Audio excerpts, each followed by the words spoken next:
For most of our lives, we have grown up with fairy stories that were either read to us as children, have been Disneyfied, or simply sweetened in a little golden book. However, if you knew the original story behind these fairy tales, you would be absolutely horrified that they would compare with any horror story you have seen or read.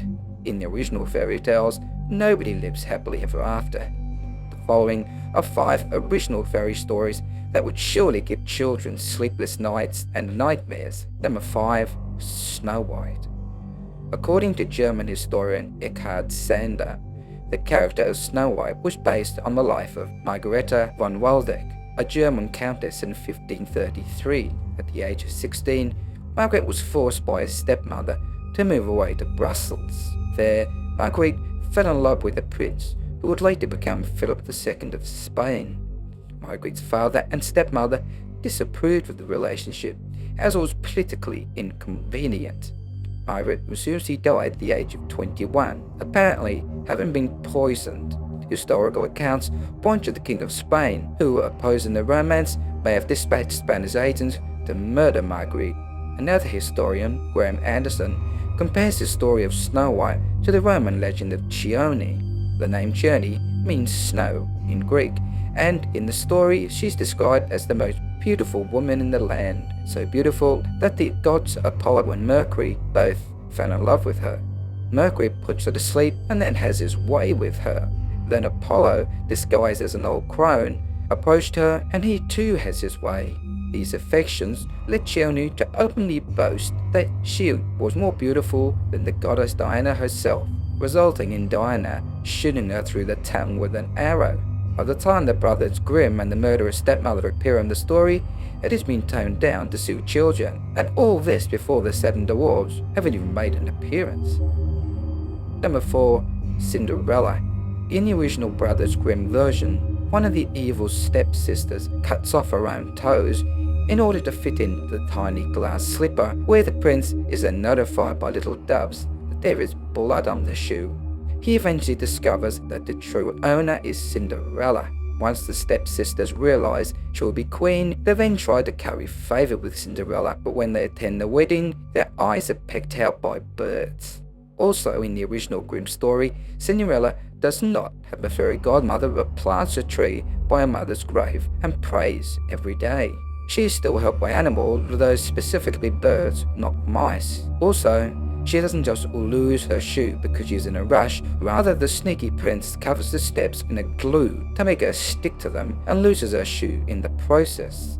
Cinderella is a folktale embodying a myth element of unjust oppression and triumphant reward, and there are many variants throughout the world of a young woman living in unfortunate circumstances that are suddenly changed to remarkable fortune. Greece has Rhodopsis, Britain has Cordelia, China has Zhai Zhang. Number 3. Sleeping Beauty.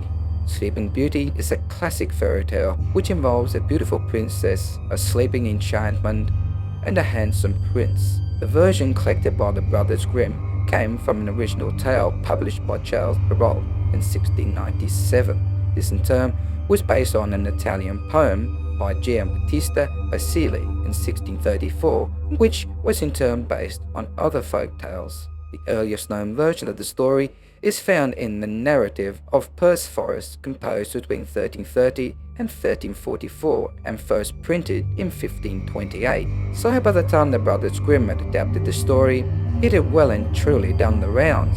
Unfortunately, the original story by Basile is not so romantic, where the lovely princess is put to sleep because of a prophecy rather than a curse, and the kiss of the prince does not wake her up. Unfortunately, the king, on seeing her asleep, takes advantage of her, and after 9 months, she gives birth to 2 children while she is still asleep.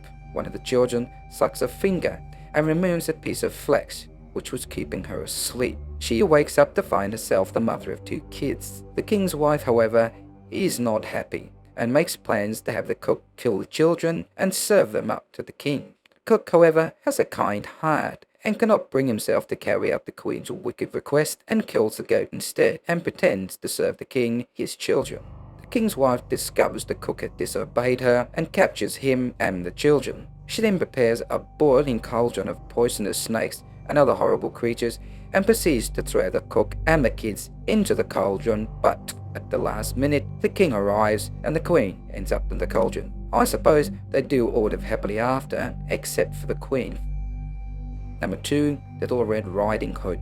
The origins of Little Red Riding Hood can be traced back to European countries and possibly preceding the 17th century. In the earlier variations, the antagonist is not always a wolf, but sometimes an ogre, vampire, or werewolf.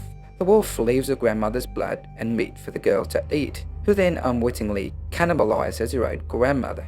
In some versions, the wolf eats the girl after she gets into bed with him, and the story ends there. In others, she sees through the disguise and tries to escape, complaining to her grandmother that she needs to defecate and would not wish to do so in the bed. The wolf reluctantly lets her go, tied to a piece of string so she does not get away. However, the girl slips the string over something else and runs off. In these stories, she escapes with no help from any male or female figure, instead using her own cunning. Sometimes the Red Hood is not even mentioned. In other versions of the story, the wolf chases after Little Red Riding Hood, where she escapes with the help of some laundresses, who spread a sheet taut over a river so she may escape. And when the wolf follows Red Riding Hood over the bridge of cloth, the sheet is released and the wolf drowns in the river. And in another version, the wolf is pushed into the fire while he is preparing the meat of the grandmother to be eaten by the girl. So historically, we humans have always had a vivid imagination when it comes to finding ways of doing someone in. Number 1. The Pied Piper. Most of us know the tale of the Pied Piper of Hamelin, who lured 130 children away by playing his pipe. But few people realize that the story is supposedly based on events which took place on the day of Saints John and Paul in 1284 in the town of Hamelin, Lower Saxony, Germany. A town facing a rat infestation was visited by a piper dressed in a coat of many colors of bright cloth, who appeared and promised to get rid of the rats in return for money. Although the piper got rid of the rats by leading them away with his music, the people of Hamelin reneged on their promise. The furious piper left, vowing revenge, and later returned to lead the children away, never to be seen again, just as he did the rats. Nevertheless, a few of the children were left behind. One of these children was lame and could not keep up, another was deaf and could not hear the music, while the third was blind and could not see where he was going. The street where the children were last seen today is called Bangalore-Strasse, and no one is allowed to play music or dance there. There are many theories as to what the story is really about: that the children died of natural causes such as disease or starvation, and that the piper was a symbolic figure of death. Another theory is that by associating the story with rats, then in turn could involve the Black Death, and the children were actually victims of the plague.